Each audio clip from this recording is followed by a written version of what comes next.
Good morning, good afternoon, and good evening, ladies and gentlemen. No matter where you are, I hope you are all well. Welcome to Architects Fast Forward webinar series. My name is Amelia, a MASA representative, and I'll be your master of ceremony for today.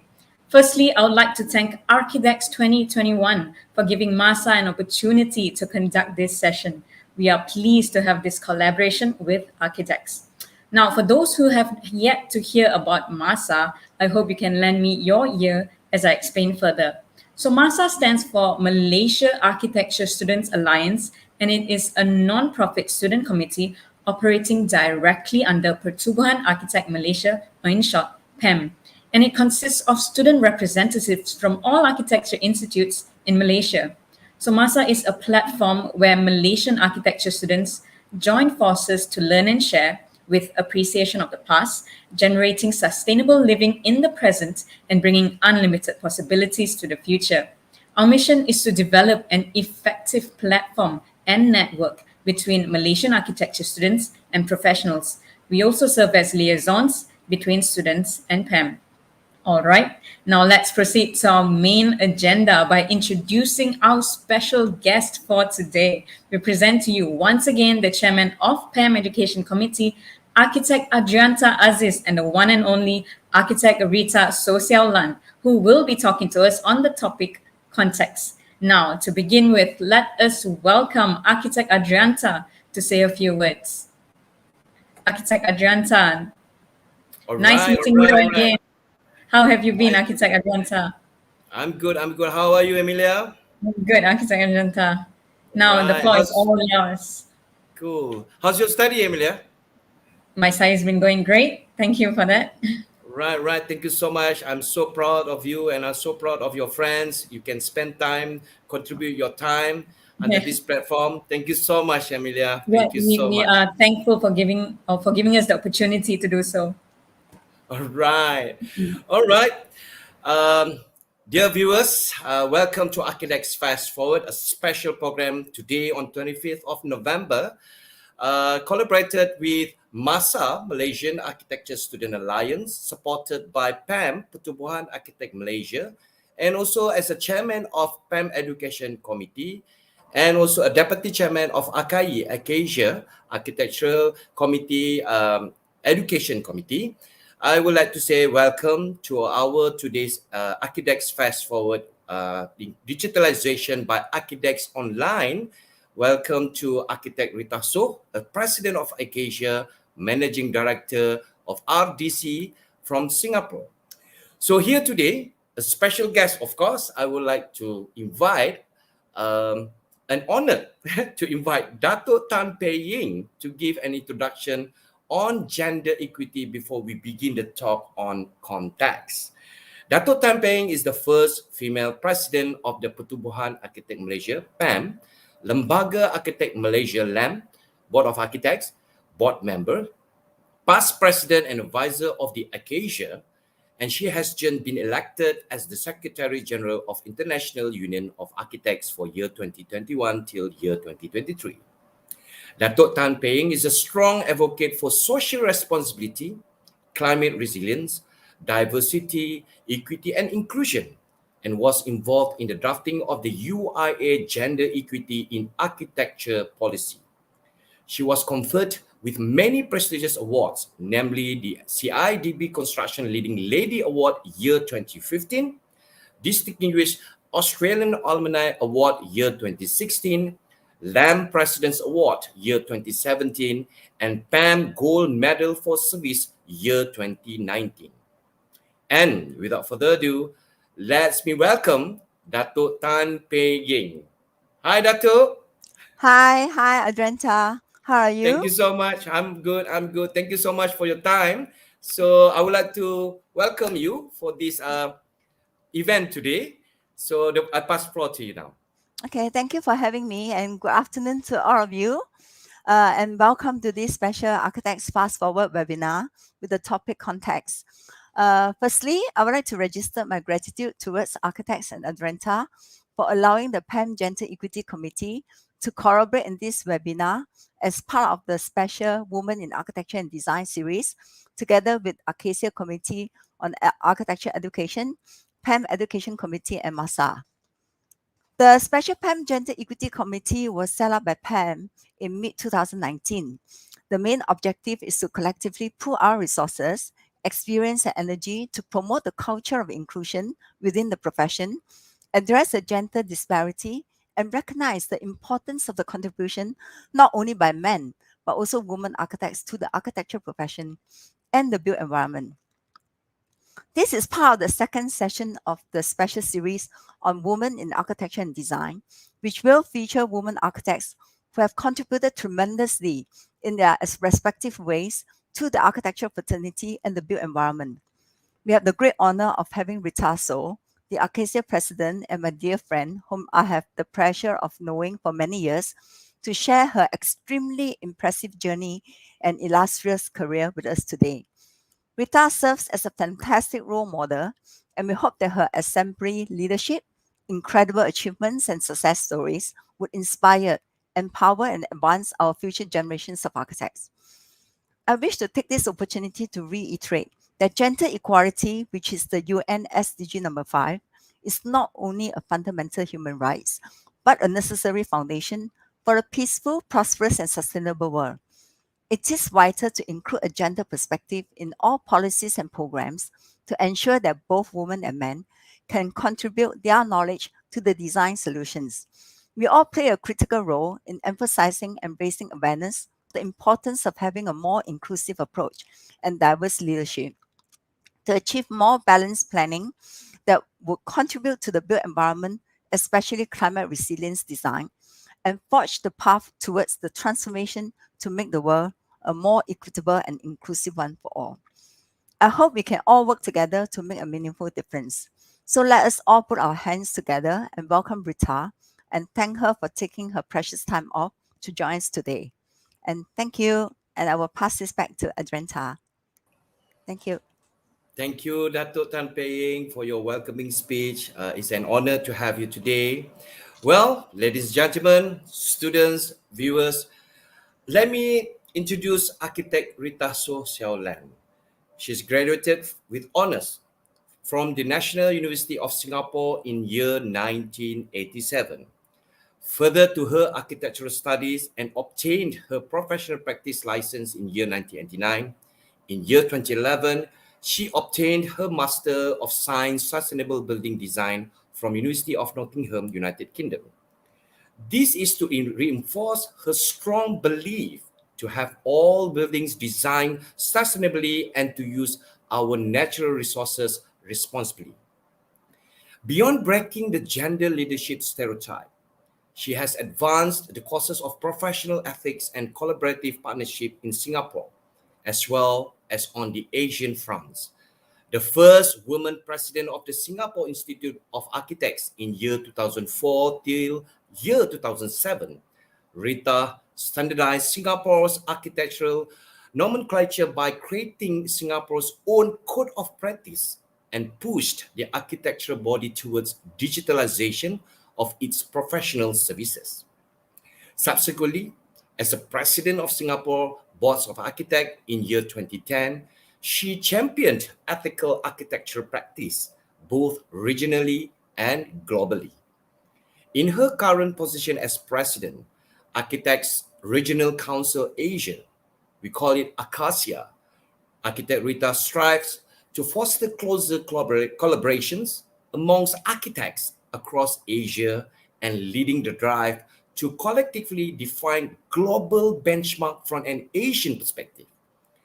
While a nominated member of Singapore's largely male parliament, Rita advocated reducing Singapore's carbon footprint by embracing environmentally friendly buildings and urged for an expansion of healthcare infrastructure to cater for an aging population. In year 2009 and 2014, she was involved in remodeling of two state-owned hospitals, the Integrated Building and Medical Center at Changi, General Hospital and Yishun Polyclinic and Kallang Collocated Care Facility are some of her recent works. She won the Acacia Gold Medal in year 2018, Urban Redevelopment Authority Architectural Heritage Award in year 2016, and Singapore Institute of Architects Architectural Design Award in year 2016 for restorations to a 150-year-old national monument, the Church of Saints Peter and Paul. Architect Rita is a managing director of Singapore's RDC Architects and architectural practice centers on designing communities, adopting an integrated approach in design with the belief in creating a total environment satisfying climatic, social, economic, and aesthetic considerations appropriate to its context. Well, my dear viewers, ladies and gentlemen, students, with her talk title today, Context, architect Rita Soh will share her perspectives and personal journey into the world of architecture and the architectural profession. Well, if you're interested to be in architects, or perhaps you're unsure whether thoughts or reservation that you might be having is all right, as architects Rita's belief is that the essence of a journey begins with its context. Thereafter, the resultant impact is a ripple effect. Our sense of being is often a reflection of where we come from, the influences of our family values, cultural, religious, and historical, as well as the geopolitical context, will determine our attitude and how we would relate to our communities and our built environment. Well, without further ado, let's welcome our President of Acacia, Architect Rita Soh. Hi, Rita. Hi, Adrenta. How are you? I'm good. Thank you so much, Architect Rita. I know you are very busy, but we are so honored to have you today. Thank you in advance for your contribution of your time. So we can't wait to hear your presentation, your talk today on the context. So I pass the floor to you, Rita. Thank you very much, Adrenta, for the very wonderful introduction, kind words. Thank you. So I will start now. Okay. Thank you. Yes. You can share screen now. Yes. Hi, Right. everyone. Good afternoon. I think for those in further away on towards the west is good morning. But essentially, thank you very much for this opportunity, Pam, as well as Acacia Education Committee for giving this opportunity to share. And I think before I start, I'd like to also thank Datuk Tamping, my advisor in Acacia, for having provided me such wonderful encouragement and words of support. Indeed, all of us will uniquely on their own play whatever role that we have. So this afternoon, for our students in our meets or the young architects in our meets, perhaps I just like to share a little bit of my personal journey into the world of architecture and profession. Essentially, a very humble beginning. So bear with me.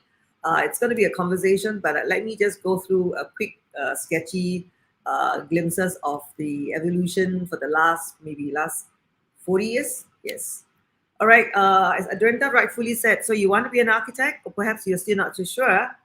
My position is it's okay, because even if you're not certain, because that's exactly how I felt like 40 years ago. Yep. And this is what I strongly believe, that on reflection, our journey actually reflects where we come from, our context. The sense of being is a reflection of our family values, our cultural, religious, historical, geopolitical context will actually determine our attitudes, and how we relate to our communities, how we relate to our built environment also will be affected. Yeah. And a friend of mine shared with me a couple of years back. It says an average person's lifespan of about maybe 80 years, if we're lucky. And you can divide it into 4 quarters of 20 years. Yeah. So let's look at it this way. It's just a simple presentation. Growing up, education, the first 20 years, yeah, you grow up, you kind of, decide to take certain course. And the next 20 years, you begin your professional career. And then also at the same time, don't forget, you're probably starting a family. So that will take very much of your time. And then the next 20 years, which is when you are maybe in the 40s to 50s, and that's the part where you talk about contributing to the community, to your profession.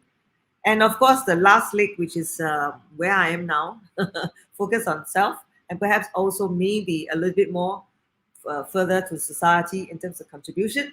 So this is me, perhaps how I would start my simple presentation. Um, Humble beginning. I believe very strongly in passion, and as a young child, I'm pretty stubborn. I ask a lot of questions and why not, And essentially, the many things I do, I begin with understanding the first principles.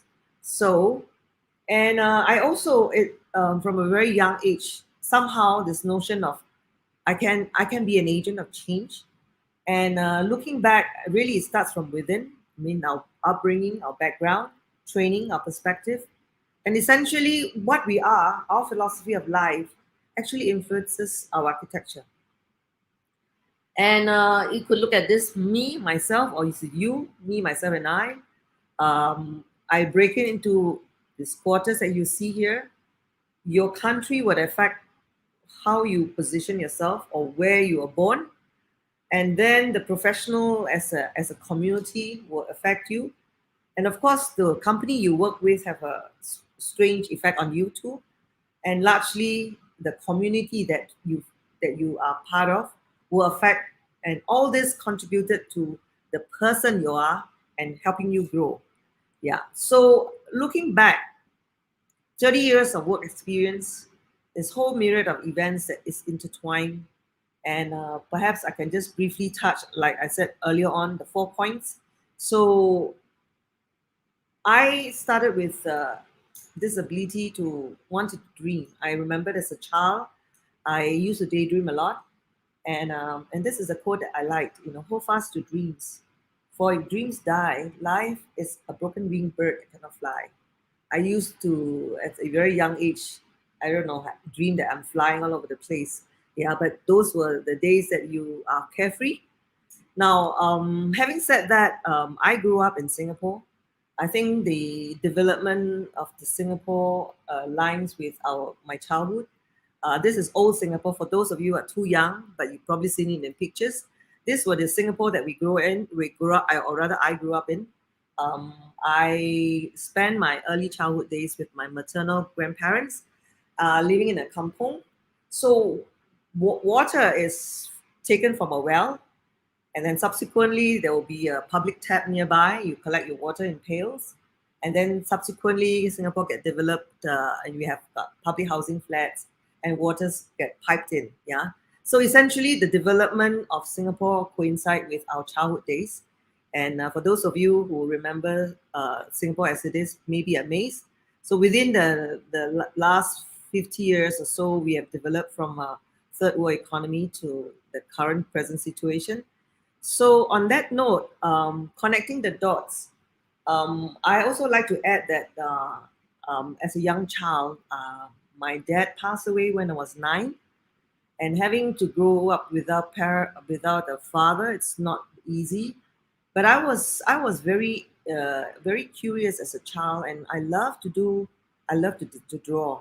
So maybe this is a part whereby subconsciously I wasn't sure what I was doing. I'm quite good in my art. I pursued art quite relentlessly, and but I also was doing quite well in school. So I was streamed into a science stream. But strangely, I wanted to take art. In those days, you're either a science or art student. But I was quite stubborn. I went to my teacher, who kind of supported my art program. And she said, if you want to take art, yes, you can come and join the upper secondary schools, but you got to come outside your normal school sessions. It means my school is in the morning for my science class, and I come in the afternoon to do art classes. And it was amazing, but difficult because at that point in time, you're not supposed to straddle both streams. And I had quite a hard time with the headmaster who felt that I was a mixed up kid who can't decide what to do. All right. But that persevere, even when I was doing my A levels, I was still doing science. But I approached the principal of the pre-university class, and he said that if I were to like to pursue art, he could facilitate, but I've got to do it outside, external. And at the point of my A levels, I have a tutor who is supervisor for the invigilator, and a student myself, and a model. So it was quite fascinating that I probably did quite well. I probably did quite well, and he gave me a book prize for art at A level. But the whole idea of pursuing my passion kind of reinforced that there's something, if something that I wanted to do, I could really go for it. Yeah. So therefore, I took up this challenge, knowing my own limitation, and with the conscience and also the motivation to to create a better future. So I then decide that maybe I would do a course in university that is the fastest. I signed up for computer science program, but that didn't gel with me for a year. I decided that's not something that I really enjoyed, and then I wandered away to do advertising, and subsequent I realized that why not architecture, and that's where I discovered architecture and the love for it. You may say that I'm an accidental architect, but I really have no regrets finding my passion in architecture. So let me just perhaps share with you. In the very first year of my NUS study, I had the pleasure of meeting this professor, Professor Ivor Smith, and he taught me this particular phrase that actually has been with me for many years, guided me a lot. Do not just give your clients what he asked for, give him what he never imagined he could have. So it's kind of resonate with me in terms of my work, where you have understood the project brief, the program, but then, there are something that you feel very passionate about that the client may not be really aware of. And this is a passion that you can push. So my very first building project that I've done, this was right after I got my professional exam. Just a little bit of background. I graduated in 87. In those days, after working a year, I could combine my year out internship training when I was university to sit for the professional exam. So after 1 year, I sat and I passed my professional exam, and I then joined this particular company, RDC Architect, as a young architect, and they had won the bid for this project. Halls of residence 8, 9, 10, 11 at NTU. For those who are familiar, this is a Nanyang Technological University, and it is a 16 accommodation blocks of 22,000 students, 16 resident fellows, 4 communal halls and apartments, as well for the Masters of the Hall on the hilly site. Now, when I got this job, I was actually expecting my son. I was 5 months pregnant, but the company was quite nice, and it took me in, notwithstanding the fact that I told them that I probably could work for a couple of months, and then I have to go on maternity leave. But essentially, I worked on this project on my own because the senior architect did not turn up for work. So having to work on this project, I felt that at that point in time, there is a need for me to rethink how design is done. So the use of modular design strategy was something that I was passionate about. And computer automation at that point in time was probably the buzzword. We had those days AutoCAD, but very much less reliance on computer. And the company that I worked with didn't have a very good experience. And I told the boss that, given the fact that I have to do so many housing blocks, perhaps I could really think about doing automation. Yeah, and at the same time, it will help me kind of plan and design for it. So the challenge for the design brief at that point in time was to minimize impact on the hill. It's really on a beautiful hill slope, and to design with tropical architecture principle, maximize use of spaces for the students, and to provide multi-layering of spaces and shades. This project is a marvelous thing because it came right after my own experience. I stayed about 5 years in the university hostel in NUS, and that gave me ample opportunities to kind of think through the spaces that I wanted. So, and we're very much influenced on Jeffrey Bauer. This is what I'm going to show you. It's 20 blocks of building nestled in the hill, and this is and the fact that the brief calls for no elevator. So at that point in time, any building more than 4 stories, you have to provide for elevator, lift. So the client said there's no budget. So you have to really work down the strategy to tier it. Every tower is not more than 4 story. So therefore, I have this as a cascading platform to build up the hostel. And also because of the fact that I was a student before, I wanted to have this layering of spaces, opportunities for inter-block communications and inter-block activities, inter-floors too. So of course, this is very much affected by our, the idea of filtering spaces, light and shadow. And before I go back to that one, and at that point in time, all right, for this project, it took me about 4.5 years. And the cause of it, I had 2 children. I gave birth to my son when I was finishing my design. And during the construction of it, I have my little girl 3 years later. And right after the project is completed, I brought my son at 4 year old to visit the site. I thought that was a good grounding in architecture. Maybe that's the reason why none of them took architecture. So with the idea in using of computers, I realized that as a young mother at that point in time, it will be a disadvantage if I have nothing to assist me. I need to be at home to spend time with my kids. So, and I really took seriously the IT drive. So, and this also the period where I started working with the Institute of Architects. And then I took on the challenge to be the chairman of the IT committee in SIA. And I then asked a president of the SIA then to allow me to get my committee members to be outside SIA members. So I had IT vendors. And really, we look into reinventing the profession. It's really a paradigm shift at those days. I had even to position the change of the constitution to allow commercial vehicles to be established. So at that point in time, we established 2001, I believe, SICAT Private Limited. Yeah. And this is just a very quick snapshot of IT development in Singapore. We had, I believe many of you are aware, we had many forays into trying to embrace IT computerization for a start, and now we are into industry transformation map. So it's 1997 to now, that's many years. Essentially, we had this idea of creating the company so that we could provide R&D instead of every company doing R&D on IT solutions. Why not, as an institute, we do that R&D, and we had a company CEO that drives it. I was a custodian director that helped drive the initiative, and this is something that we did. We had a wonderful time looking at reinventing the profession, and at the point in time, what the strongly believes, I believe, is taking the bull by the horn. Because my friend said, if you don't take the bull by the horn, you end up the other end. It's not very pleasant. So we then look into controlling business costs, repositioning IT, and then creating the vehicle.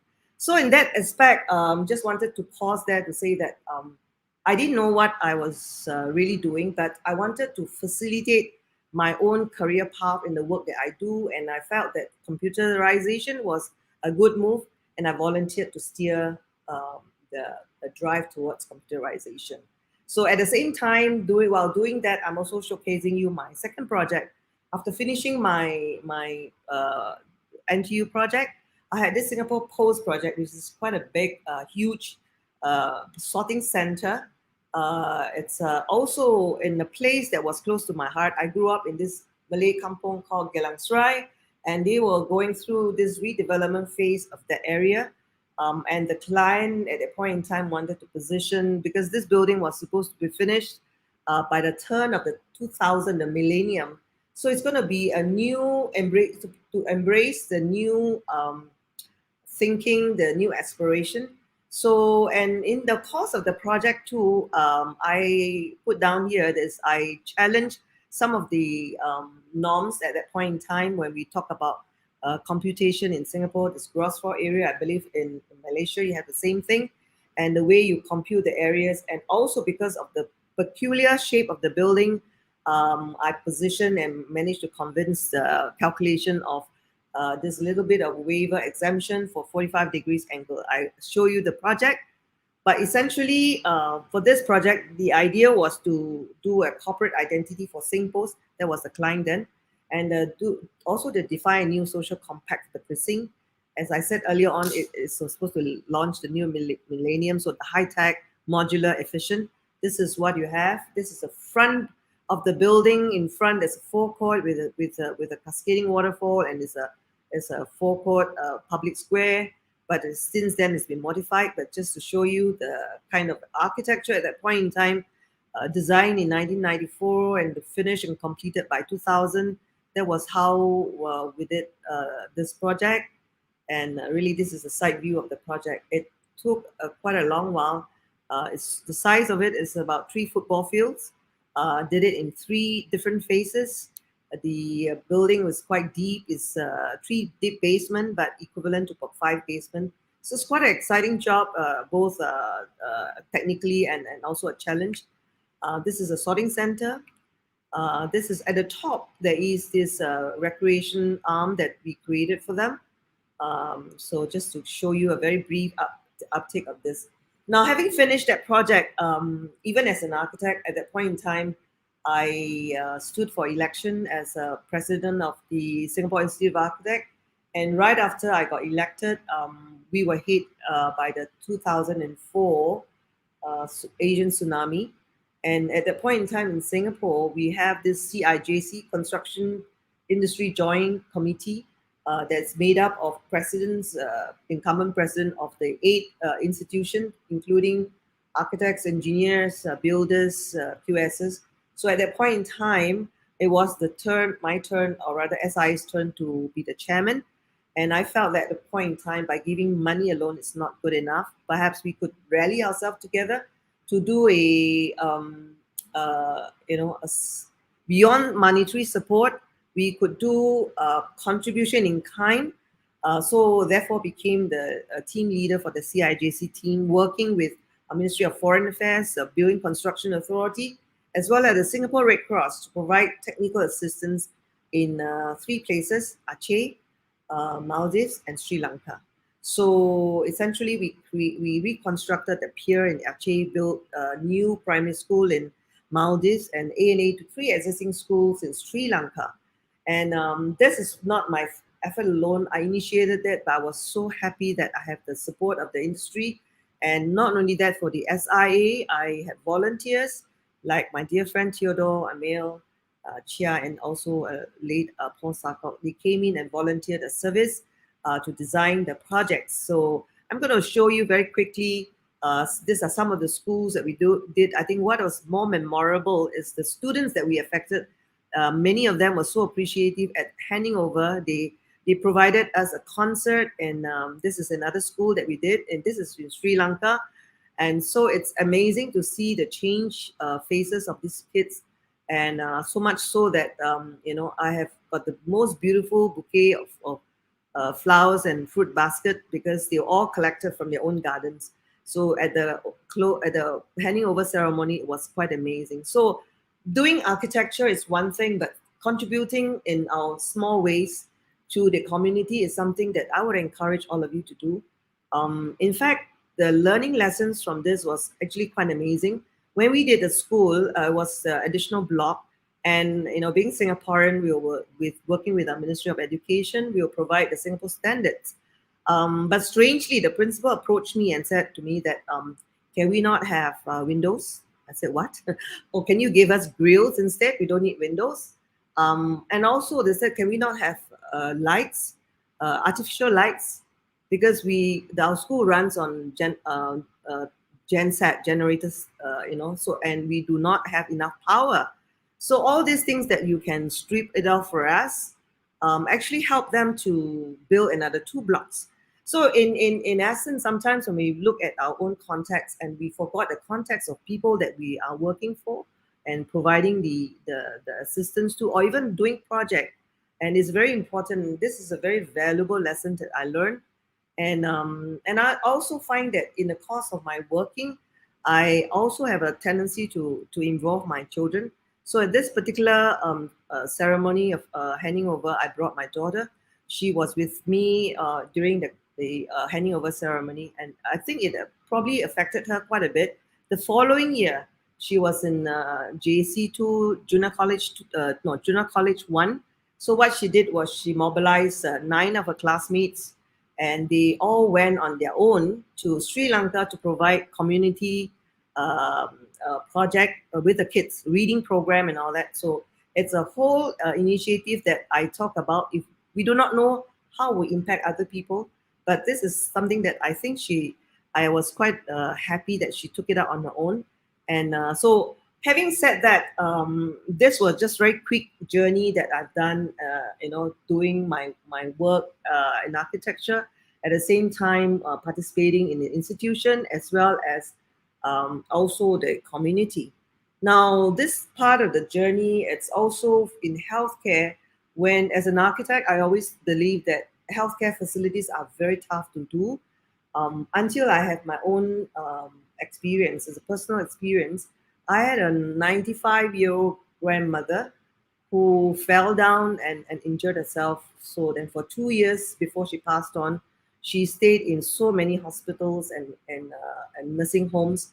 And in the course of my journey with her, I realized that actually it doesn't take a lot for architects to participate. It all needs a little bit more sensitivity, empathy, and so I then started my journey and said, I think I can do a bit to contribute, because it is something that we will really be mindful of, because in the next 2-3 decades we will be aging, we will need healthcare facilities, and perhaps then kick ourselves to say, how come I've never volunteered to work on healthcare projects? So this is a very quick snapshot of my project. Again, just to emphasize my project delivery, I have a tendency to collaborate with partners. I don't work alone, and I believe in working in an integrated team. And the whole idea of thinking outside the box, sometimes I do not know what exactly I'm getting into, but let's look at the context and let's come up with solutions. And in some cases, we are also able to push boundaries.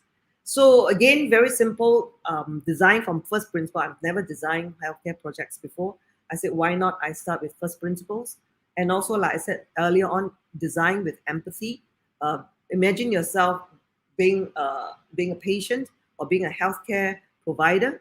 And of course, the other thing is embrace sustainability. To me, that was a very strong focus, because I spent some time to do a master course in sustainable building design, and I felt that there's something that I could contribute. And of course, to integrate innovative solution is one of them. So I'm going to show you 3 projects, and specifically, one is a remodel project, two projects that are hospital. So the first one was my first foray into healthcare, thinking that it's the easiest, but it's the toughest at all, because this remodel wing of a main building of the old 30-year-old hospital, while it's still in operation, we are supposed to address the increased needs in Singapore. We have shortage of beds at that point in time. Yeah.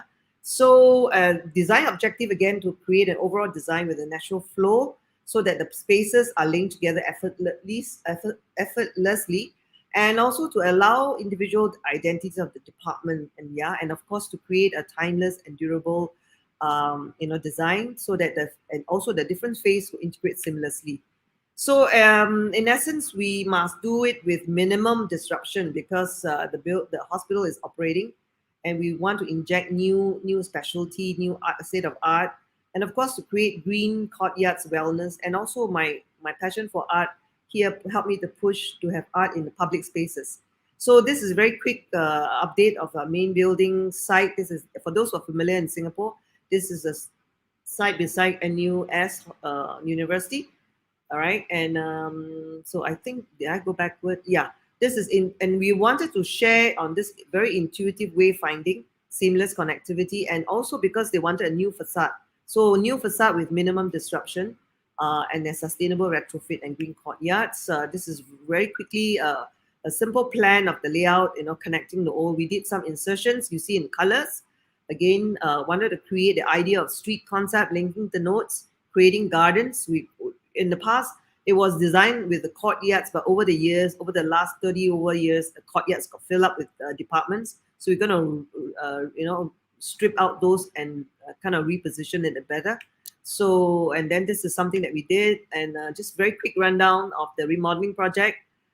This was what it looked like on the surface, and this was after we remodeled, giving it a new twist and frontage so that there is better orientation. This was what it was before, and after the remodeling, this is what we had for the front drop off.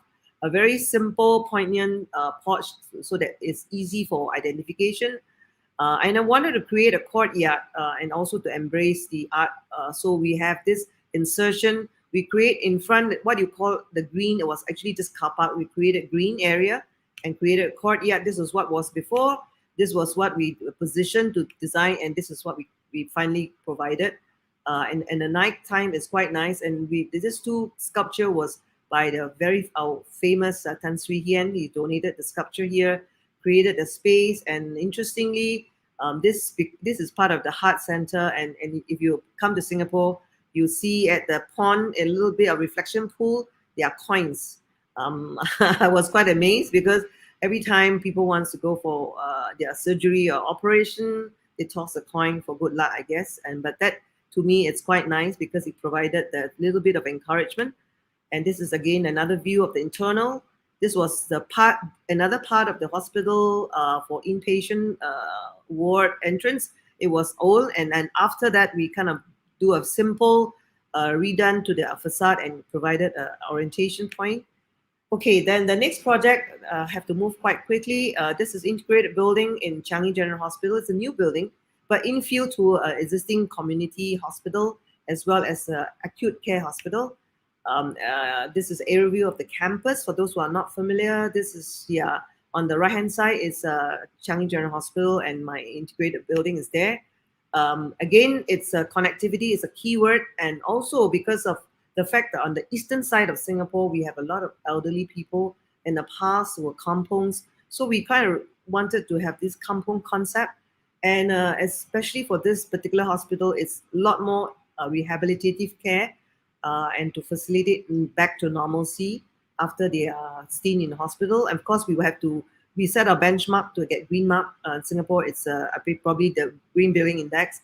Yeah, and this is another view of where the building is. And this is the early concept of houses within a community. We are designing each ward as a house, and then we have 3 wards, 3 houses to form a community, so-called a community where we then have a common dining room that we created. Okay, so just in large particular ward, we have this, there are actually about 10 bed per ward, but we have designed it such that you don't feel it. You only feel the 5-bedder ward, and we have open terrace for patients to go out to see the sun and sit down for reading, and also more importantly is a common dining. The healthcare provider felt that it's very important for the patients to get out to eat with their caregivers or their relatives who visit them. So we created a very homey kind of environment. This is where we have the dining room, and this is also, and partly because the circulation room areas are big, because we embedded the therapeutic, walking and strengthening your limbs in the corridor area.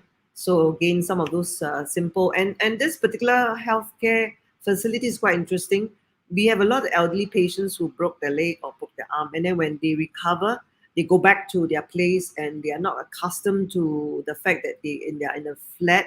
So, and when they fall down again, they come back to the hospital to stay. It's quite long. So the CEO has this concept of, why don't we build a model of a typical HDB flat in a hospital, so that before they are discharged, they kind of get used to the orientation of staying at home.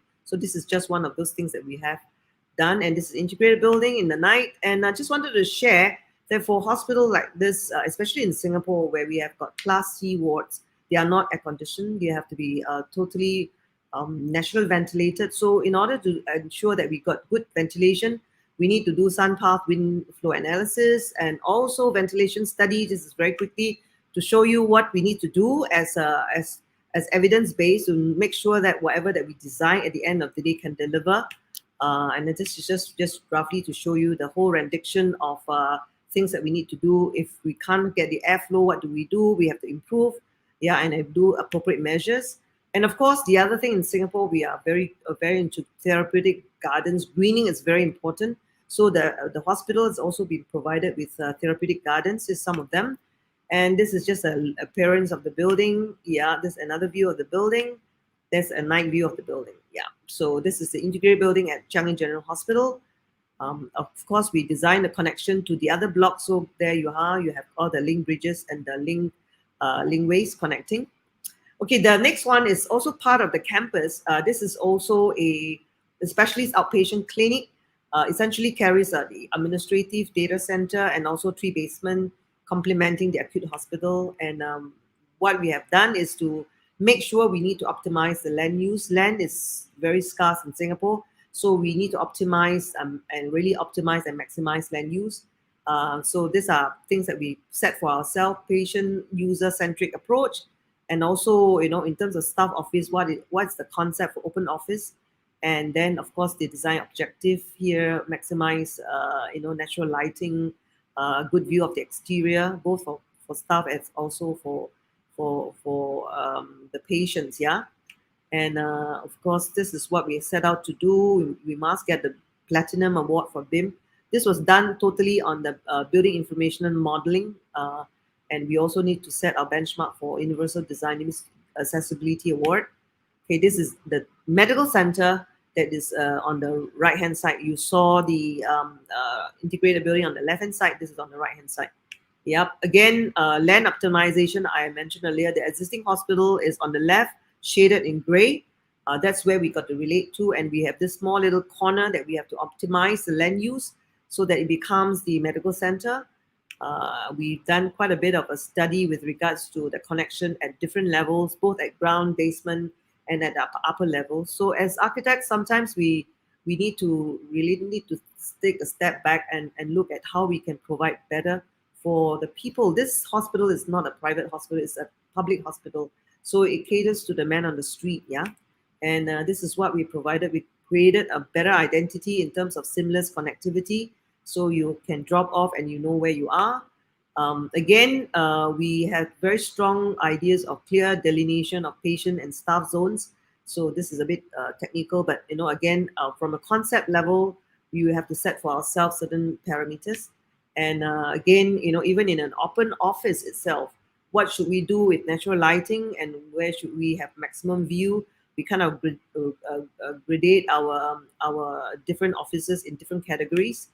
And again, this one also is integrated design process. We work with different aspect of building performance with the engineers. In fact, the beam model was very much integrated with MEP and structure. So, and because this one here is right smack in the wind tunnel, so we had to even create CFD simulation to look at wind-driven rain. So these are some of the studies that we used to validate. Again, visualization, 2D and 3D became quite important, not just at design level, but right to the construction level. My contractor was pretty good at doing this. Even I think all the workers do not carry drawings. They had it on iPad. So it's quite an interesting development. Again, beam for construction, I think we have talked about it I've talked about it using it to for early detection of clashes and multiple usage of for the study of services. Yeah. All right. This is the final result of that. This was taken earlier on with my trees are not really growing yet, but this is early after handing over. This is the night view. Now this is the internal view. Yeah. Okay. The last project I wanted to share is that apart from doing healthcare, at this point in time, I'm also getting maybe the last one quarter of my life, a bit interested in the bit of religious building. So what I was given an opportunity to do a restoration of 150-year-old Catholic church right smack in the center of heart of Singapore city. And it's a small church, it's an urban church, and therefore it's because of this lack of funding, the parish is quite small.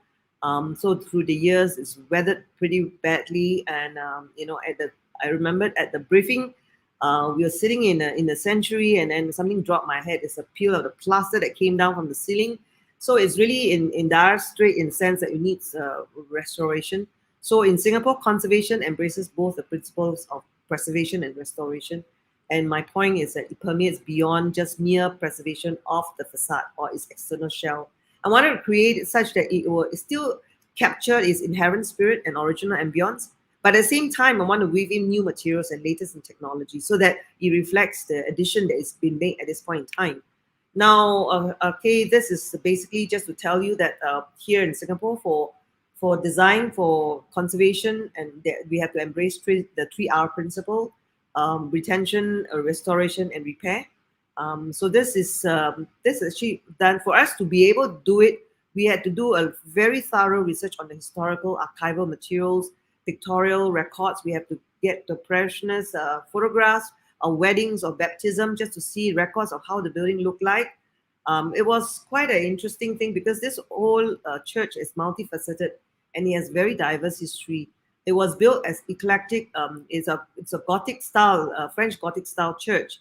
But since 1969, a lot of expansion was eclectically given because it actually was expanded because of contribution by the parishioners. So if through the evolution of the period, and it embraces Chinese motifs, different motifs, because the parishioners were mainly for Chinese and Indian immigrants. Yeah. So this is very quick. This is the overview that we have done for this project. But just to show you, I spoke about church when we went to, I was there sitting in front. When we were given a briefing, you look at the ceiling, the things are peeling, but it has beautiful spaces. It's beautiful, what do you call it? The stained glass panel, the murals are beautiful. And this is after conservation. We have done, restored back. We add in very, very sensitively clean up the stained glass and reintroduce, instead of the strip fluorescent light, we recreate this lamp. In fact, we worked together with the father of the church, the priest. We created, with his help, this lanterns. Yeah, and you see from the left side, that's the front facade before restoration, and what night time is after restoration. Again, another view of the restoration before and after. This was another view of the internal. We had a loft that was very unceremoniously built over the years, and it kind of cut everywhere. So what we did was we removed the loft, which is illegal, and I kept the two columns on the side, and we kept the column, and that's where we position, the angels, statue of the angels on it. So this is a view of from the front, looking in towards the sanctuary. We have recreated. We have actually taken pictures of the old floral Peranakan tiles, but they are no longer there. So we have to recreate it with cement tiles look alike. And this is the restoration of the project. And the tomb, there's a tombstone that was embedded on the aisle. We kind of restored it back. And on the right-hand side, it is what you see after restoration. Again, the left, you see it's where the illegal loft is. We took it out and we actually recreated. We put back the rose, this rose window, and we kind of mirror the stained glass from the ones on the side. And this is what we created. And this is from the outside, how it looks like. And after restoration, and this is what I have. Both the two pictures were very interesting pictures of the church after it's been restored. And this is another view. And okay, now ongoing projects, maybe I'll just do very quickly. But again, I'm still very much into healthcare projects. This is one. It's a dual project. It's amalgamation of a polyclinic and a long-term care facilities. And also, I'm also doing the emergency medicine building. That's in SGH. Just to show a quick snippet, this is Kallang Polyclinic long-term care. Now, I think what is important is that while architecturally we can't be very exuberant in our work because it's public funds, but what we strive to create is creation of urban room at the ground floor, because this building sits at a cross junction of a busy street. So we wanted to create this urban outdoor room, and also to enhance the visual connectivity for the people using this space. It's in Balestier, Serangoon Road area, very busy. And at the same time, because it's two different owners in that sense, operators, and there's a good opportunity for me to do a transfer. And so therefore, at the mid level, I created a public green. So it's a very interesting concept of having a green for the public to use, and also for the patients and also the staff to use at this mid level. So improve community engagement is one of the concern that we wanted to do. We don't want this building to be stand off alone, but we want the community to be part and parcel of this building. All right. So, and of course, being conscious about sustainability concern, those are the features that we have put in. Much small, although it's a small building, but I think we can do a lot of this effort. So we have actually put in this, and we got, in fact, quite a few awards for this project.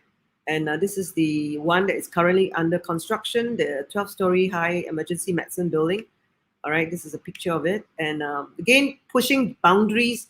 While I am not the best in healthcare, but my own contribution in parts, I felt that there is need for us to look into some of the future proofing. What do you do, especially with pandemic situations now, with the last 2 years on COVID-19? A lot of spaces that we have to must allow for flexibility, and of course the new typology, new healthcare.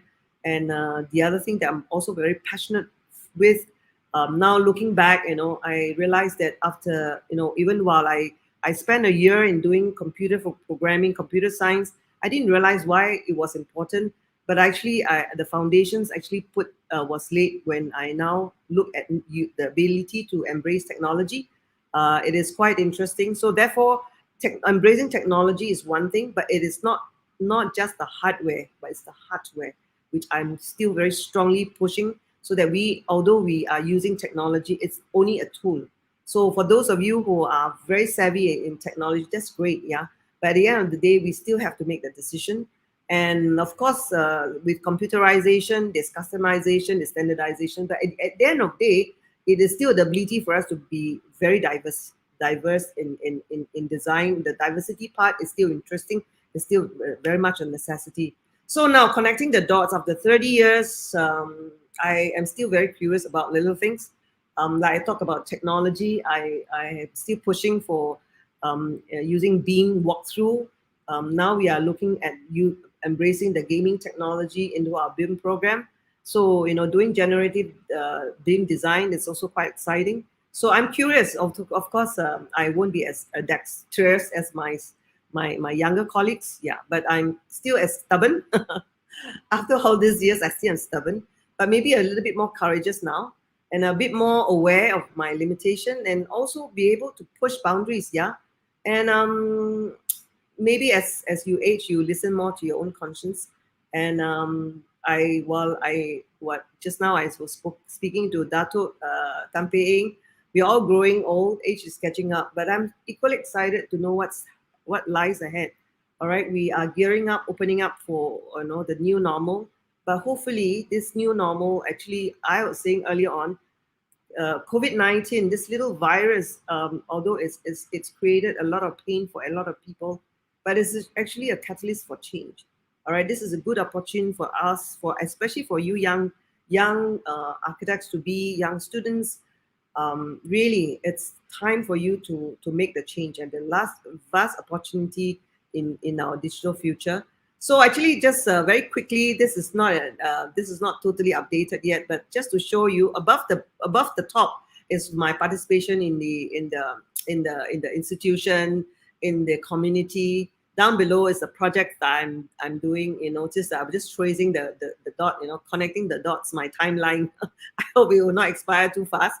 But the dots that I put in is to show. I mean, I'm not put in my my Acacia portion yet. Maybe, maybe the next time you invite me, I will have a completed rendition of a event.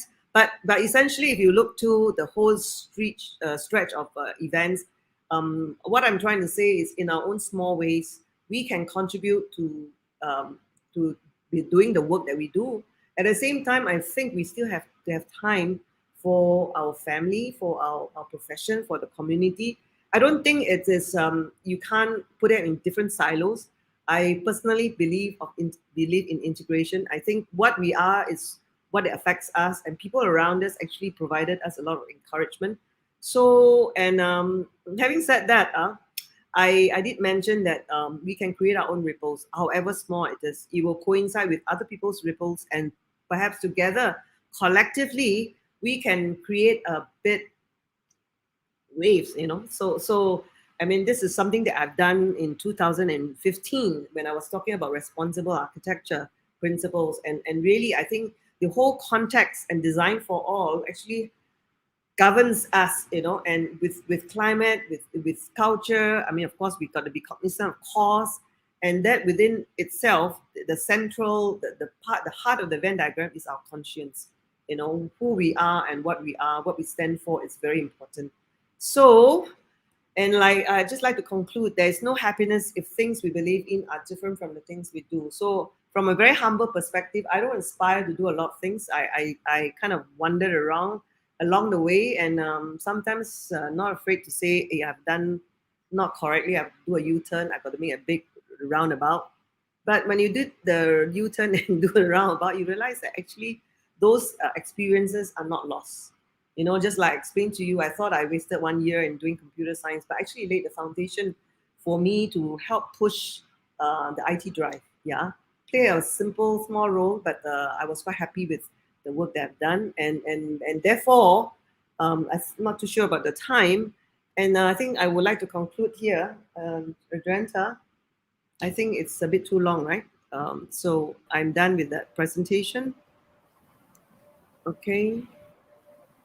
Wow. I'm done with my presentation.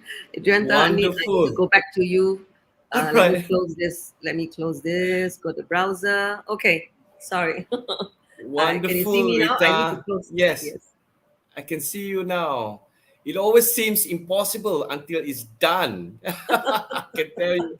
I know for sure what we dwell on is who we become. So you have proved this, and then you inspiring a lot of people today. And then, as you know, that we are not fully defined by just our occupations, or even I can consider as our career, our profession. We are Mm. many things to many people, and Yep. each Yep. little Yep. aspect of our whole life plays a significant part in being better at what we do. You have shown Yeah. that. So Yeah. our interests are inspiration. So our love is transformed into structure and space that you Yes. shared to us today. So this is what we call, we are architects, but we are so much more. Yeah. Actually, it's true. I always said, no, architecture, your love for architecture actually dictates how you dress, what kind of colors you like, what kind of fashion Right. you like, what kind of food you like. It cannot stand alone. So I was like, how can you be a 9 to 5 architect? I can't, you know. And, Yeah, and, and yeah. even my bringing up my kids very unorthodox in a sense that I'm an architect, and they go everywhere with me. So much Yes. so maybe it's too much. They don't want to do architecture. We have a lot of questions here, and I can tell you that one of the students said that she wants to be a successful woman like you and Datuk Tan Wow. Peng. Wow, can you imagine that? How do Yeah. you So find with success? I don't know. that's Really? Yes. How do you that's the find thing. success? How Yes. define success? I Yeah. think with So, that question, yeah, with yeah. that How do you question, define success? I would like to invite Datuk Tan Peng first. Yes, yes. Yeah, so that we can have a deliberation, we have a conversation. Okay, So okay. let me invite Datuk Tan Peng. Hi, Datuk. Are you here? All right. No, you unmute yourself, Datuk. Please unmute. Yes. Okay, thanks for All having me. right. Yes. Actually, the key person is Rita today, so all the questions should be Yeah. directed to her. Correct. You Maybe. answer. I'm trying to go through the questions. Oh my goodness, so many questions. Yeah. I think you got to, yeah, I'm not too sure. Like I said just now, paying, they said we are successful. I think success is something that you define for yourself. What do you mean by Correct. success? Do you mean that you achieve what you set out to do? It's you're successful, right? Or Yeah. you make a lot of money, or you become very rich, or you get a tattoo ship. Uh, I think the question reminded me on the sharing of the book. Remember, I Yeah. spoke about the book. I think Correct. success is how you define yourself, and at the end of the Yeah, day, whether you're at peace with what you're doing, and Yeah. whether you're happy. I mean, you can be the most successful person. Everybody thinks that you're successful, you're rich, but you're not happy. And to me, you're not successful. I shared, I have a sister. She was very, very good in her study. She achieved a lot. She was a top student. But end of the day, she finds success in being a housewife, looking after the mm, children, that Yeah. kind of thing. mm, And to her, yeah, it's her success. So I think there's no definition of success. It's up to individual. yeah, And people look at you to be successful is also from their perspective and not yeah. from your perspective. Yeah. Yeah. Yeah. Correct. No, I only Correct. what I can say is that, like I said to you earlier on when I started, I didn't come from the rich family. Mm, I said I come from a very humble family. I think what that taught me at the very young age is that my mm, dad passed away when he was only 36. So mm, what Yeah. hit me was I was very afraid that mm, when I started my family, I was very mm, afraid that the same can happen to me. So yeah. I was so adamant in making my kids independent. Mm, To Yeah. a certain extent that I have mm, helper to help me, but I never renew that contract. I want my Yeah. my, my, mm, my two kids to be independent. They don't rely on their helper. mm, But it mm. becomes very tiring for me. Every 2 years I got to I got to Yeah. learn how to Correct. use my washing machine. Mm. Exactly. But Exactly.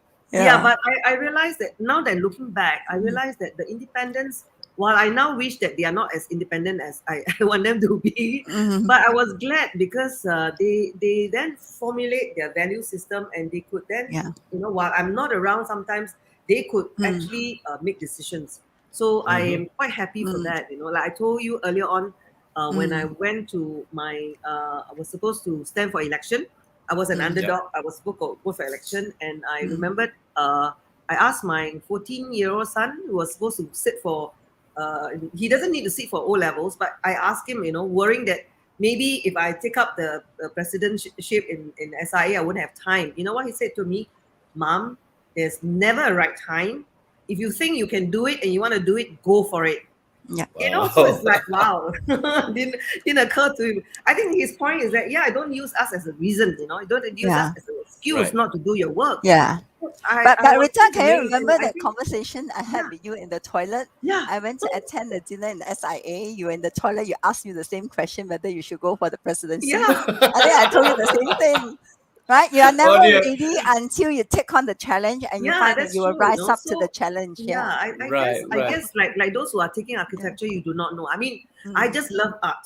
I got a place mm, in Right. RMIT to do art, but Yeah. mm, last minute I couldn't. My sponsor chicken out. I couldn't go. Then mm, I realized that maybe there's another avenue. Yeah. So, yeah. and when I look at architecture, I didn't know what architecture was. But when I Mm, reflect back, when I love to paint, so when you stay in a timber house, you mm, got to paint your house, right? So every mm, Exactly. year I will volunteer to paint for my grandfather, to paint the house and mm, Wow. everything. It shows Then your I said, yeah. passion, hey, that's Rita. not It bad. No, shows my your early passion. grounding in architecture, and then you repair the roof, you climb up, the ladder, and you go repair the Yeah. roof. Well, by Yeah, saying I that, agree. because Sometimes you have to learn to listen to your heart, right? Yeah, Rather yeah, than trying to rationalize whether you can do it or not. But yeah. if true you enough. have the passion, I believe that Yes. you This is So will what that's I would rise like up therefore to to for the say. challenge. Yeah. those Mm, students listening to us, we are all bantering, chatting around. But I think the concern, I rather the advice I have to you is do not be afraid. I mean, I like to watch mm, movie. I don't know which character was it to say. Was it Alfred who says to Batman, "You need to fall Uh, down in order to pick yourself mm, up." So you correct. have and to then learn. You have to fall rise up. down, right? Yeah. Yes, Yeah. yes, Yes. So sometimes True. you do not know, you fall down, doesn't matter, pick yourself up yeah, and then start over again. That's the yeah, same with Totally architecture. agree. I totally yeah, agree. when saying that about success, I always told to the students and every graduates, success is not a destination. Actually, it's a journey. Then, What you shared just now is your journey. And then what Dato Peng said, that it's not only about your professionalism, about your career path, but it's about your passionalism, your passion. Yeah. Again, and then I remember that I invited Dato Tan Peng about the books that she loved to read. And then I would like to throw this question to Rita. Mm. As a Rita's success habit, such as 50 books a year set as a target, and then a cup of coffee or your drink water every day, exercise at least 4 days a week, or or how to be On. selective on your own goals when you set up for yourself. This is a question from our former president of MASA, Miss Howie here. So She's what asking you for how the you, next few years, is it? yes, I don't yes. get it. Yeah, how you can be selective on your own goal when you set up yourself down, Okay. you know? All right. I'm one person that has ability to multitask. If I don't do more than one or two, three or three things or four things, I get very bored. Then I will, I'm a introvert as well as an extrovert. So I need to Right. get myself busy with things. If I get into an introvert mode, I tell you, you won't see me for 1 week. Then I'll go into depression. So I need to get, you need to get excited about, sometimes you have got difficult projects. You need to break away to do other things. Yeah, that's why I said volunteering to help is very important. Yeah. So like I don't have lots of money to sponsor, but I can sponsor my time. So Yeah. consciously, Yeah. doing time. That's why I shared the project on the tsunami one. I started when I was president of 2004. One of the project took 5 years to finish. So I got volunteers who went with me, and during that is for Sri Lanka when they were having a bit of civil war. I said we have to stop because we all volunteers. So we stopped for a while, and when we picked it up, we complete 5 years. So it's a long drawn project, but really there's so much that you learn, and I realized that you are much richer as a person because the Yeah. experience that you gather from that, and then you want to reach out, like you don't have to go very far. You just look around your own country. Like we Yeah. volunteer in SIA, we volunteer to Yeah. do Yeah. design competition for one. We volunteer to help, in projects like in my firm, we do any of the interior design. Let's say, for example, we once did for Club Rainbow, redesign and Yeah. help them do the work. And yeah, there are plenty of things that we do Yeah. as contribution as a collective whole. So even in Arcasia now, we are hoping to get this kind of volunteerism carrying on. We don't need to have a disaster to do some work. We want to do Yeah. some of those collaborative. Maybe the student organization can be involved. Thinking Yeah. outside the box. Yeah, something that we can give back to society. I think there's Precisely. plenty to do. Yeah. I think contribution to the society is something that's the most fulfilling, and the Yeah. ability to be able to change and bring changes, right, that will have impact. And to me, that is also very important. That's why I like your statement about agent of change, to be Agent of able to change. be Yeah. the agent of change. Yeah. Correct. So the concept I was thinking is sometimes you say, oh, I can't do so many things. Maybe this is not good enough. I always like to share this story that somebody shared with me long time ago. So this boy is walking on the beach where you see thousands and thousands of starfish beach on the seashore, right? And this man was observing this boy. He's for 1-2 hours he take the one starfish and he threw it into the water. So the man was telling him, hey, you're wasting your time, there's thousands of them. But the boy turned around and tell him, not for those that are thrown into the sea. Yeah. We may not impact the whole world, but those Right. that comes across with us, we can impact. I think I'm very happy, So like I Yeah. said, if we Yeah. can create our own ripple, then together as a collective whole, we Yes. can create more change. So Correct. this is a Right. concept that I'm saying for those who think that, oh, I'm so small, I can't do. I don't think so, Everything, every effort that you put forward, I'm sure you'll be reinforced by other people. You never know. You never know the Yeah. change. I can give you You an never know. example. When I did art, I pursue art, right? I didn't realize that until 20, 30 years later, I met this man. Now he's a man. He was a young boy then, and he said, because of you, we have art elective program in the school. After you Wow. finish, the Yeah. principal Yeah. decided to start art program. I said, oh, I didn't realize that, because I was very adamant. I said, why can't we do art, So then we start the art club and all that. So my point is, you never know what impact you have. But what I'm trying to say that sometimes some things you know, some things you may not know, but it doesn't really matter. Yeah. You want to Right, be right. able to make Yeah. life better for those generation after us. Yeah. Exactly. Yeah. There's I a mean, question here. the, There's a question here, Dato and Rita, from student now. They say that this question is both of you to both of you, that you have achieved so much and get yourself as your, as an architect now. Congratulations. Despite being unsure in the beginning, can you share with us what was your breakthrough? Maybe perhaps I What's the throw what? out to Dato Peng, your breakthrough my in your breakthrough. journey. Yes, Dato Tan Peng first.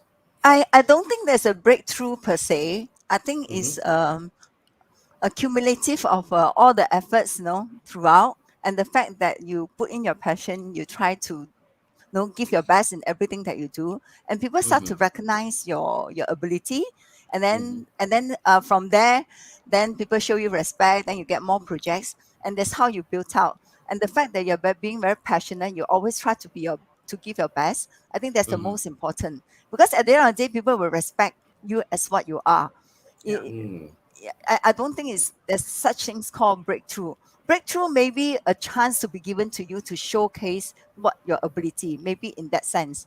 But I Yeah, don't think there's a breakthrough in success, right? I see. And I mean, even you look at my career and also my journey with PAM, I started as a very young council member. I put in a lot of work to try to make changes, and it's not a sudden success. I contributed many years before I reached where I am Mm-hmm. today. Of course, I think it took me more than 10 or 15 years before I became the president of PAM as well. Exactly, So it's, exactly. How it's a about journey. Yeah.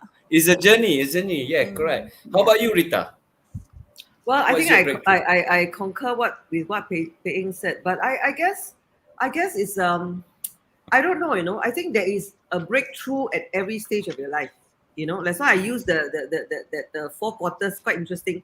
But it is true, at every point in your life you have a breakthrough, Mm. right? So what is that breakthrough is really you go beyond your expectation, as in, like, you don't let things thumb you down. Some people say, like, for example, when I was supposed to go for election, people said, oh, this is a male dominated industry. Why do you want to go and compete? Yeah. Why do you want to it's so my point is very simple. I have a set of program that I can offer. While it may be an underdog, Mm. I got nothing to lose. If I lose, so be it. I try Yeah. again next time. So I think Mm-hmm. with that attitude, I think in some ways I Mm. kind of assure myself that I shouldn't be coerced by situation. Yeah.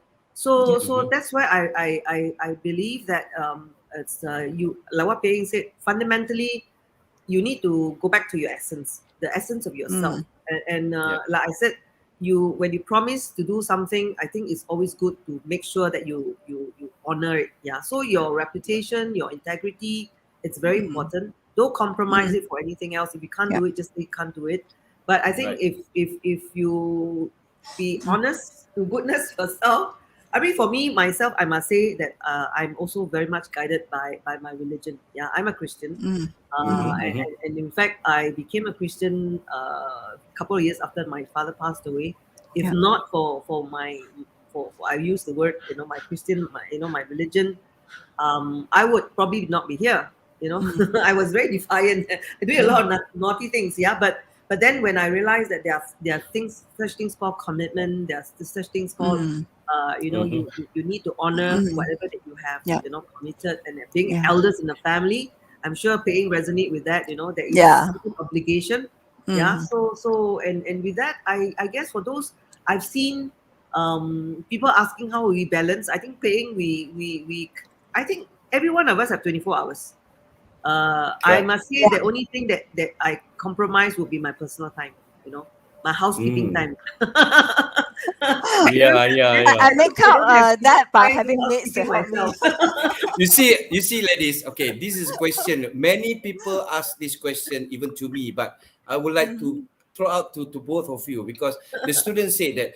I wonder that one of the students said, "Yeah, I wonder how you can cope with the extra council work, since architecture work is quite stressful, as it's racing your time. Moreover, you have your children at that time. Mm. So the question now, how do you can differentiate the priorities?" So can you, one of you can, maybe I throw out to Rita first. How you can Okay. differentiate, how your I prioritize? don't think you can differentiate. Sometimes I must Mm, say that it is quite pressurizing. You want to give up, but I think the mm, whole idea is to prioritize. From a very young age, I've learned because I have to work during my university days mm, to fund my own university mm, education. I have to give tuition, and I have a Mm-hmm. hostel mm, activities. I have studio activities. I have mm, to prioritize them, and also one thing you realize that when you have to have limited time, you tend to work smartly. You want to find the Yeah. best way, a fastest way to do, so mm, maybe you can say shortcut, but I think you need to realize that why should I do such a long journey when I can do a shortcut, right? You want to be a little bit more, mm. you want to think through the whole process. In other words, you don't just react, you plan. Yeah. You plan Yeah. and you plan your time. Yeah. Everybody can do whatever you want set out to do. It's Mm. whether how you achieve that lah. Paying yourself. No, How about you, Dato'? I actually started my family when I was very old, and I told you I'm a very old mother. I had my daughter when I was 34. I had my son when I was 37. Of course, the early part of my journey, I put in a lot of hard work. Being a woman coming back in the 1980s, there's so much discrimination. I couldn't even get a job at the beginning, so I have to put in extra effort to prove that I can do it. And I was doing two jobs at one time, and Mm, the very very long hours. But end of the day, when I started to have my children, is putting the right infrastructure in place to help you. Like I Mm-hmm. got Mm-hmm. mates to come and help me, but I do still put my family as my priority. And I must say, with the basic facilities and infrastructure put in place, you can actually multitask. And I think women are very good in doing multitasking.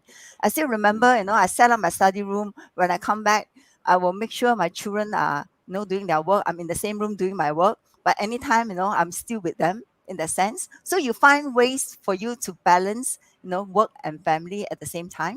Mm-hmm. I'm not saying it's easy, but I think if you're very passionate about what you're doing and you love your family, you'll find ways to do it and overcome it. I think Right, exactly right. that. And I Yeah. think for those who are young mothers or mothers to be, find Mm, creative ways because you're an architect. I remembered, yeah. teaching my son mathematics by Mm, doing making cookies with him so that he Wow. measures the flour, the sugar, weighing the Nice. food. yeah. So I think if you do things like that, then it becomes Yeah. enjoyable, and you Yeah. you spend you spend time. Then, like I said earlier on, because I Mm, realized that for women, you can't be present in the office all the time. That's the reason why I Mm-hmm. took up the challenge to push for IT. yeah. In those days, computerization is never heard of, Mm, and then we Yeah. created that SICAT, and then we created the Apex program that you can mm, do remotely. You can go mm, and spend time with your kids and put them to bed, read books to them, and then after that, you can switch on your computer and then you can do your work. So yeah. you're not Yeah. compromised in terms of the effort. Mm, See, so yeah. I guess is that kind of a drive that you want to make life easier so that you have more time to Mm, spend doing what you want to Mm-hmm. do. It yeah. becomes Mm-hmm. quite a drive for you. So I'm sure those students out Mm, there, young architects out there, even if you're a father, you also want to spend time with your kids. yeah. So Yeah. you will have a tendency to say, hey, how can I do this part of work, faster, smarter? I Yeah. don't Mm-hmm. know. Yeah. I mean, Right. just to share with you, like I'm very close to my family. I spend a lot of time with my parents and my siblings. I meet them Yeah. every weekend. But I also still do institute work, architecture work. I'll bring my laptop, they were playing mahjong, and I will be laughing when they play mahjong, and I'll still be doing my work. But I'm with them, right? Okay. So no, there are ways to Yeah, yeah. circumvent this. Wonderful. Yeah. Yeah. I have one Related. last word to Yeah. share, Yeah. Yeah. Drinda. For those Yes. young architects out there, I like, as president of Arcasia, I really encourage you all to come on board. Either do PAM if you're your local institute, if you're not from Malaysia, join your Yeah. local institute and then be part of Yeah. Arcasia. What I Yeah. what I find all these years that invigorate me and make me excited is Yeah. the connection with all my friends in the 21, now 22 Asian countries. Yeah. And Exactly. every time we have a discussion, a meeting, I Mm, mean, those time, I hope we are going back to an ability to travel. I tell Yeah. you, there's mm, so much you learn from each other's geography, yes. culture, tradition, and even the way of practice. So therefore, that has always been an encouragement for me. I Yeah. look forward to learn, especially from my colleagues from another country. I mean, we may be Yeah. fortunate in certain things, but we look with Yeah. envy. The grass is always greener on the other side. Yeah. So Yeah, we always said, precisely. Yeah. let's share. And I think Yeah. this and to me, I love to travel. Maybe I Yeah. think for you too. Precisely. To be I able We used to to miss travel a travel, lot discover, yeah. with yeah, Rita. to discover the far out places that you never have a Yeah. chance under the tourist board, right? Correct. Right. So yeah, Actually, the Really networking and the fellowship are something that are it's so amazing. precious. I mean, like I know amazing. Rita for many years. For before the lockdown, we used to travel a lot together. We go and Yeah. visit churches together. Remember we were church Wonderful. hopping, Yeah. having coffee and things. And Yeah. you learn So a lot for from that others matter, we as also well. visited a lot of mosques. Yeah, remember? Was yeah, Yes, Bing? yeah, yes, correct, yes. correct. Well, Yeah. related to that, the architecture gives you the freedom to use the creative part of yourself, Yes. your body, mind, and Mm, soul. It's an Yes. art that works with science to design places and buildings where people can live, interact, work, and mm, play. And you get a lot of opportunities to showcase your correct. creativity and art while designing your Yeah. space or your architecture. So the question now, um, why do you want to be an architect? Because the question from the student here, when they finish their study in architecture degrees and so on, still unsure. So can you share to them what made you decide taking architecture? Maybe architect Rita first. Oh, I'm quite surprised, because you see, once you're open for opportunities and challenges, I always said architecture is one of the best course that you ever enroll in.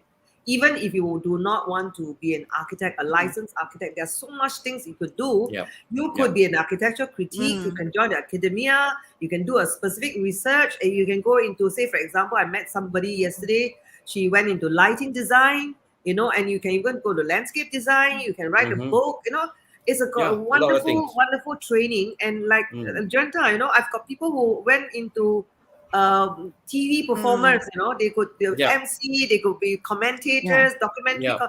they're so Wonderful. wide, I think architecture is a fantastic course. It gives you both Mm. the breadth and the depth. Mm, How mm, you want to Mm-hmm. use it is really your call. You want to do a lot mm, of things. Maybe after I retire, maybe I'll go into jewelry design, go back and do my there's so much things, but because you are trained, you are yeah. already trained to Yeah. think very Correct. widely. And you have this helicopter Yes. view to zoom in and Mm, then zoom out. And that's Yep. this wonderful gift, for an architect to see 3D. yeah. Wonderful. Exactly. Yeah. How Yeah. about you, Dato? Dato Peng. I think I've shared my story many, many times. Maybe they're all bored about my story. I've No, no, always no. wanted Keep to sharing. be an architect because I told you, where I came from a very small town. I used to follow my parents to go down to Singapore. The time Malaysia is undergoing, economic growth. You can see how the sky transform. I Mm-hmm. used to stay in the shop house with no water, well water like what Rita went through. We don't even have a toilet. So I find that environment is something that will actually affect you, and I want to be part of the change. I want to be part of the transformation. The Mm-hmm. country is undergoing big transformation, so I Yeah. want to be part of the process. That's what prompted me to do architecture. I had a lot of Mm-hmm. objection from my parents saying that this is so male dominated. Nobody encouraged me to do it. And it's a 6 years course in Melbourne. So, Mm-hmm. but I got so passionate about wanting to be part of that transformation and change. So I'm Mm-hmm. finally convinced my parents to let me do architecture. Yeah. Yeah. So Yeah. then Yeah. after that, never look back. Yeah. Yeah, and Right. actually now for the younger ones, right, Yeah.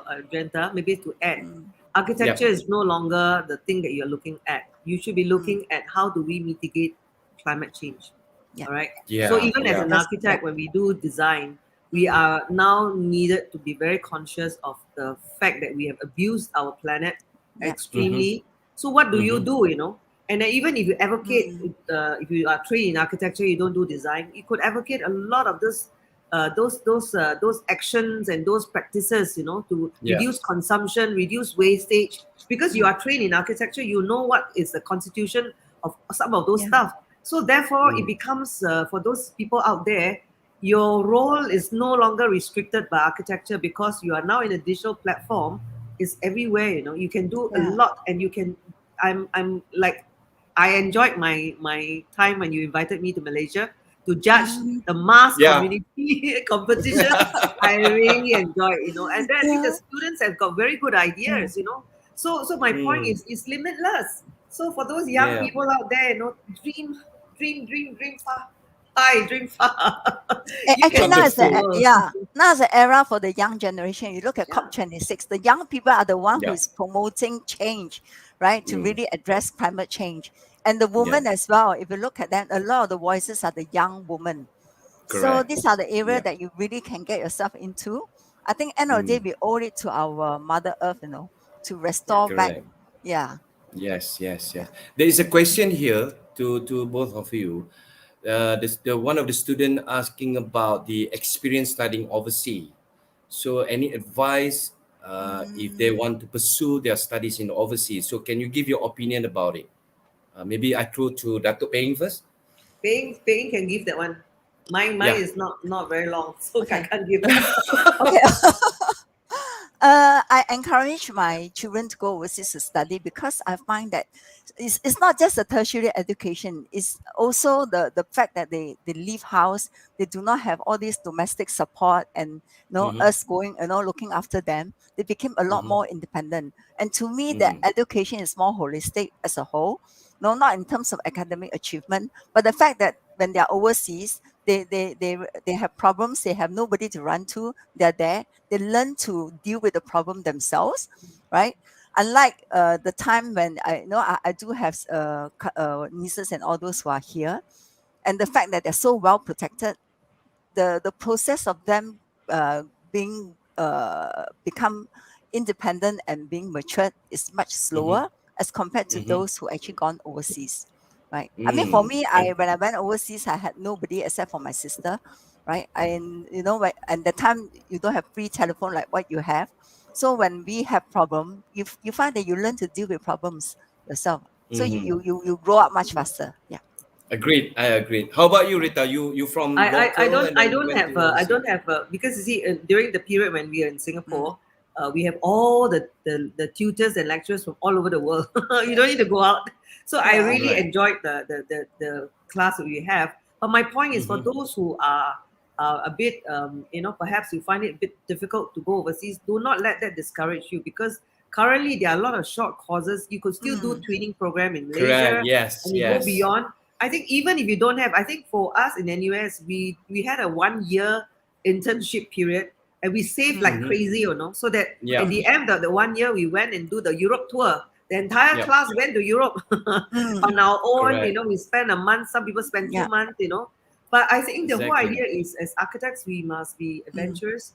I still remember after I graduate, I spent 1 month in China in 1987, and it's in mm, Mm-hmm. Beijing. So it's like mm, wow, it's an eye opener. But I think when you are pushed to a situation, mm, you can do it. Not difficult, but I think your training as an mm, architect will make you very sensitized to a lot of Mm-hmm. things. So do not be mm, Good worried. advice. Best yes. if you can go. If you can't go, still you can still go and tour. You can do your Exactly. own what hitchhiking all over.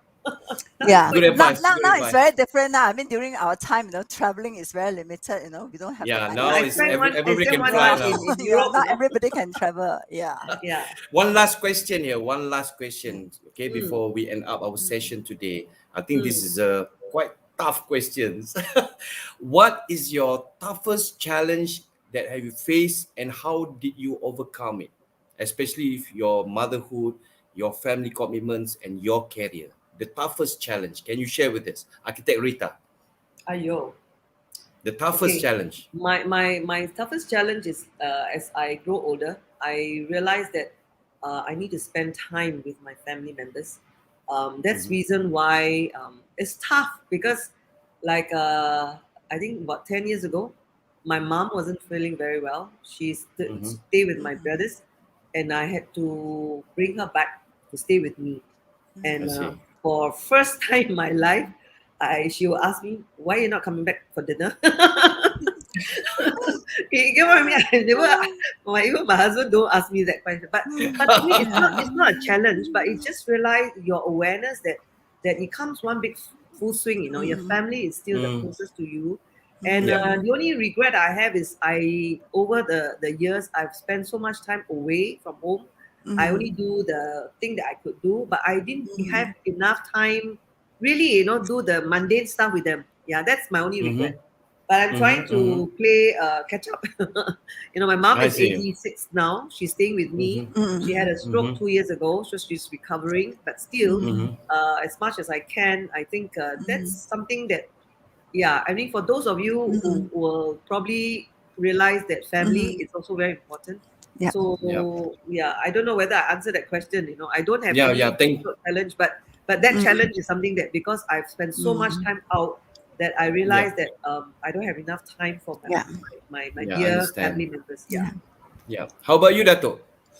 Actually, my life is full of challenges. I don't even know which one is. Okay, maybe The toughest one. The toughest one. I don't know whether I've shared this. When I Mm. was the president of PAM, I agree with Rita. Actually, family is very important. I was so busy. I still remember my brother was in the hospital, my younger brother, and I was busy interviewing a director or executive director for PAM, and it went over time. And my brother was in the hospital celebrating his birthday, Yeah. and he waited for me, but I didn't turn out in time for him to brew his cake. I arrived Oh. late, and I remember he told me, he said, "Paying, sometimes you need to put priority in your life." And he passed away a Oh. couple of days later. So that's probably it still affects me until now. Yeah. Yeah. Right. So I Right. think family Understand. is very important. Yeah. Time is important. Yeah. Yeah. Any last word from you, Dato, Yeah. to the students and to the viewers, Dato Paying? Last word. Any Believe advice? in your passion, put in everything that you can offer, and pursue your passion and set the sky as a limit. Don't be afraid, be courageous. And end of the Yeah. day, you can do it. Yeah.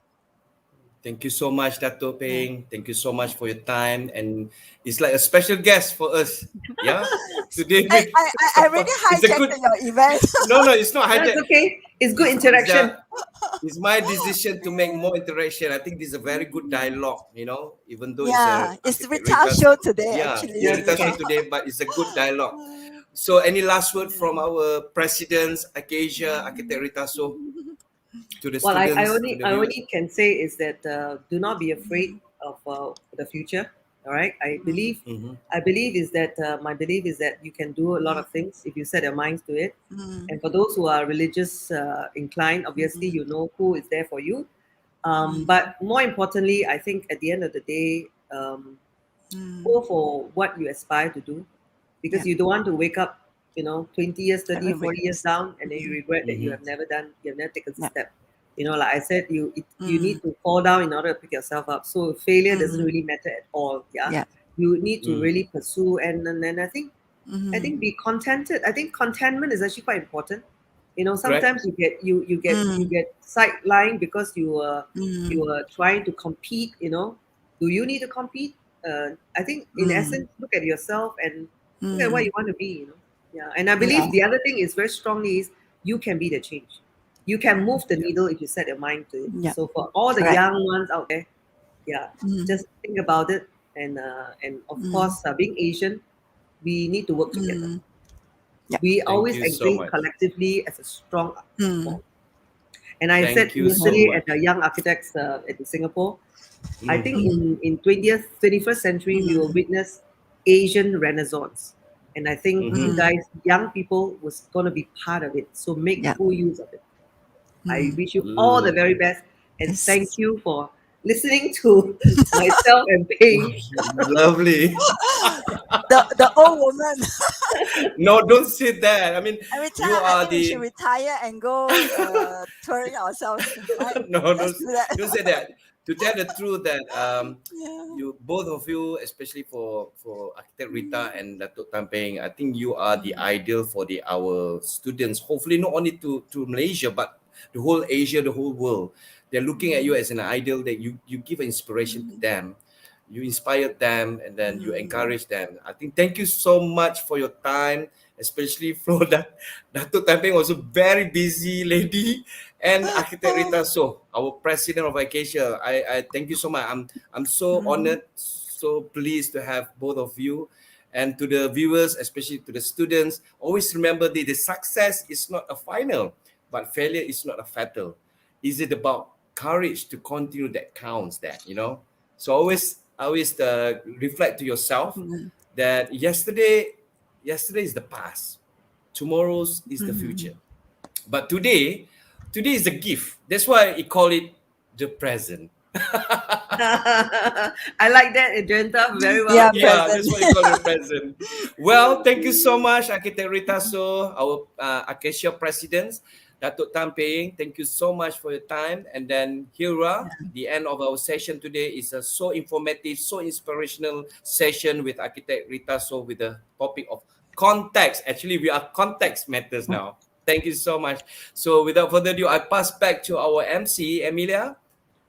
Here you go. Right. Thank you so much, Architect Adrianta. Now, thank you so much, Architect Rita and Datuk Tamping as well for giving us such insightful and eye-opening sharing, as well as giving us very, very deep and inspirational advice. Now, especially for students and young architects like us here. Now, I suppose this marks the end of our talk today. Now, thank you all in the audience for making our day today with your attendance as well. And once again, a very big thank you to our very special guest, Datuk Tan Ping, and Architect Rita and Architect Adrianta, our moderator, with the rest of the team for bringing this session to fruition. Now, lastly, but definitely not least, it has been a great opportunity to have this collaboration with PAM and Architects in Architects Online Yeah. 2021. Right. So now do keep in touch with us and follow us on Masa's Instagram and Facebook page for more updates, and do check out Architects Online for more interesting webinar sessions. Also, if you haven't already done it yet, you can register for PAM membership at www.mypam.org.my. There are a lot of benefits for architecture students that await. Until then, stay safe, stay healthy, and we'll catch you next time. Have a good day and goodbye. Be Bye. well. Be safe. Take care. Bye. Bye. Take care.